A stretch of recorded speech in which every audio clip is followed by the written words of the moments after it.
There was a moment, small and almost invisible, when everything inside him grew quiet. Not the kind of quiet that comes from peace, but the kind that follows too much noise, too many words spoken around him, too many expectations pressing in from every side. It wasn't sudden. It had been building for a long time, like distant thunder that no one notices until it is already overhead. They spoke, as they always did. Their voices carried certainty, judgment, and a strange urgency, as if every response from him had to come quickly, had to prove something. And for a long time, he had answered. He had explained himself, defended himself, tried to shape his words into something that would finally be understood. But that understanding never seemed to come. And so, in that moment, something in him hesitated. It wasn't planned. It wasn't a decision made with clarity. It was simply a pause. A space between what was said and what could have been said in return. A breath that lingered just a little longer than usual. He noticed it. In that pause, there was discomfort. A quiet tension that sat in his chest. It felt unfamiliar, almost wrong. As if silence itself might betray him. As if not speaking would somehow make everything worse. Have you ever felt that? That strange pull to respond, even when the words feel heavy before they are spoken. Even when something inside whispers that speaking will only deepen the noise. He stood there, holding that silence, unsure of what it meant. They kept going. Their words didn't slow. In fact, his quiet seemed to give them more space. More reason to fill the air, and for a moment he felt smaller because of it, as if his silence had taken something away from him, as if he had stepped back when he should have stepped forward. It felt like losing, not loudly, not in a way anyone else could see, but inside there was a subtle shift, a question forming. Why didn't he speak? He searched for the answer, but none came easily. There was no clear reason, no strong belief guiding him. Only a feeling, quiet and uncertain, yet persistent. It told him to wait. And waiting felt uncomfortable, because silence has a way of revealing things we try not to notice. Without words to cover it, he began to feel everything more clearly. The weight of their expectations, the sharp edge in their tone, the way his own thoughts had once rushed to keep up, to match them, to resist them. But now there was space. In that space, he saw something he had missed before. Every time he had answered, he had been pulled deeper into something that never really settled. The more he spoke, the more there was to say. The more he explained, the less it seemed to matter. It was like trying to calm a storm by adding more wind. And so, standing there in that quiet moment, he wondered, what if this silence was not empty? What if it was something else? The thought didn't arrive loudly. It didn't demand to be believed. It simply rested there, soft and almost unnoticed. For the first time, he allowed the moment to pass without filling it. They looked at him, waiting, perhaps expecting the usual response, the familiar pattern. But it didn't come, and in that absence, something changed. Not around him. They were still the same. Their voices, their expressions, their certainty. None of it had shifted. But inside him, there was the faint beginning of something different. It was not strength, not yet, not confidence, not clarity, just a quiet awareness that he did not have to rush to answer every sound. And though it felt uncertain, even fragile, it was enough to make him stay silent just a little longer. At first, the silence did not feel like strength. It felt like standing alone in a place where he once tried to belong. They noticed it quickly, not with understanding, but with confusion. And then something sharper. Their eyes lingered a little longer. Their voices shifted, carrying a tone that questioned him without asking directly. It was as if his silence had broken an unspoken agreement. He was supposed to answer. He was supposed to respond. He was supposed to meet their words with his own. But he didn't, and that unsettled them. So they filled the space in other ways. Assumptions began to take the place of questions. Meanings were assigned to his quiet that he had never intended.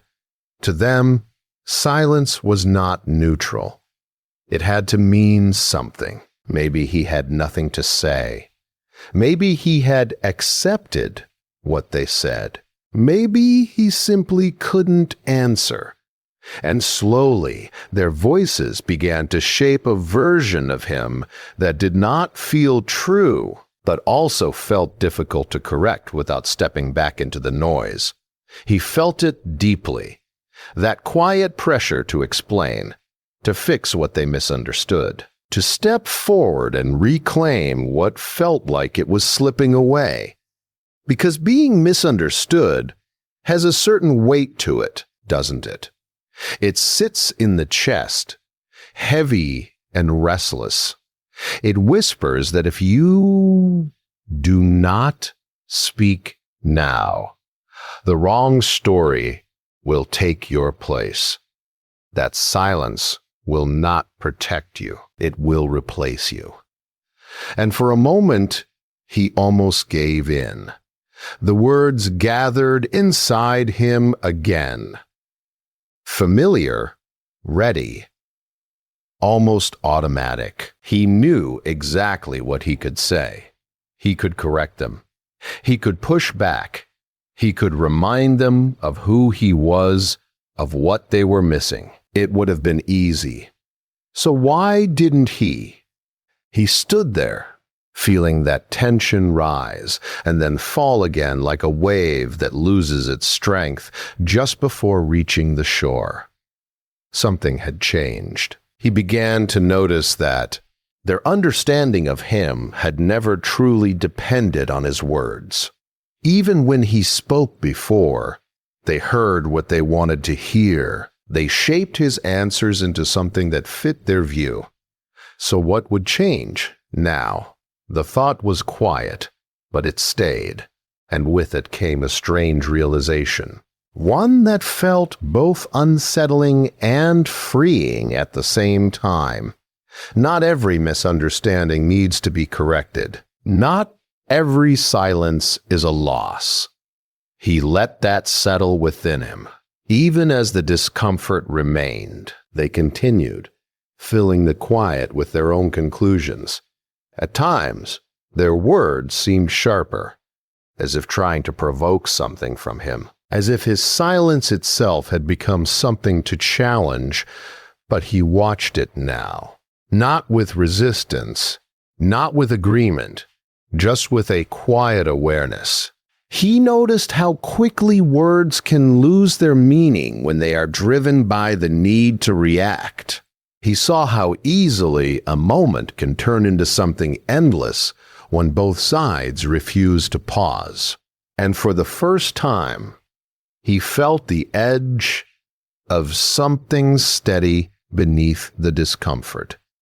It was small, almost fragile, but it was there, a sense that he could remain where he was, without rushing to defend, without reaching for approval, without trying to reshape what others had already decided. It did not feel powerful.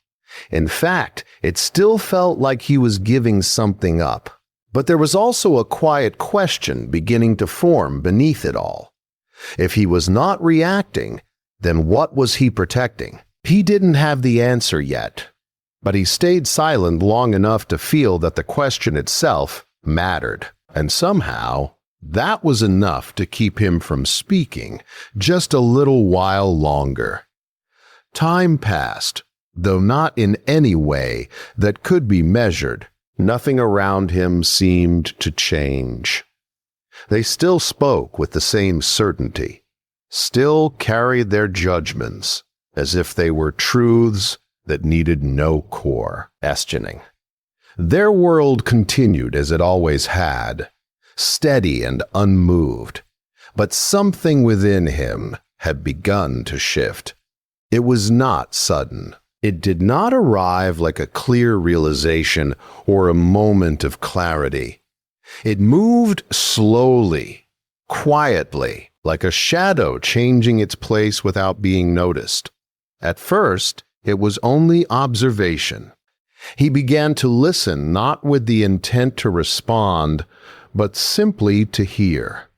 And in doing so, he noticed things he had never allowed himself to see before. The way their words often repeated themselves, circling the same ideas again and again.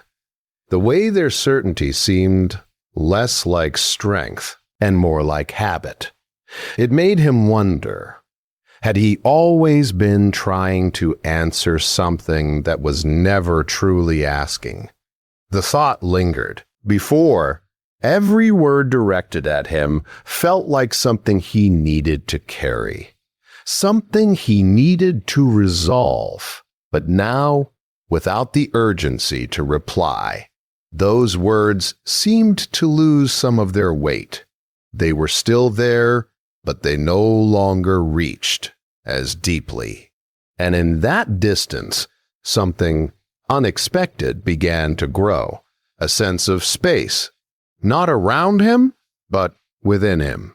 It was quiet at first, almost too faint to notice, a small gap between what was said and what he felt.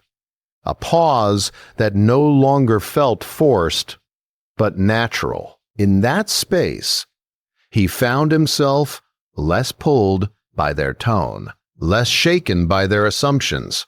He could hear them without absorbing everything they carried. And that changed something, because for the first time, he was not standing inside their noise. He was standing apart from it. Have you ever felt that shift? That subtle moment when what once affected you deeply begins to pass by without settling in the same way. It does not mean you no longer hear it. It does not mean it disappears. It simply means it no longer enters you as easily.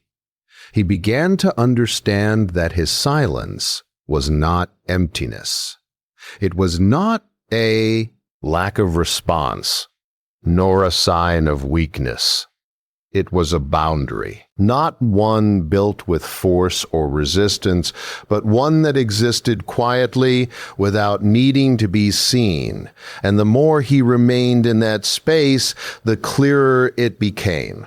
Every time he had reacted before, he had stepped beyond that boundary. He had allowed their words to define the moment, to shape his response, to pull him into something that never truly settled.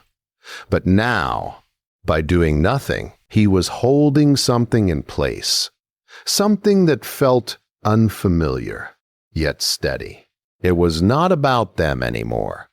Their voices continued, but they no longer decided what happened inside him. Their assumptions remained, but they no longer shaped how he saw himself.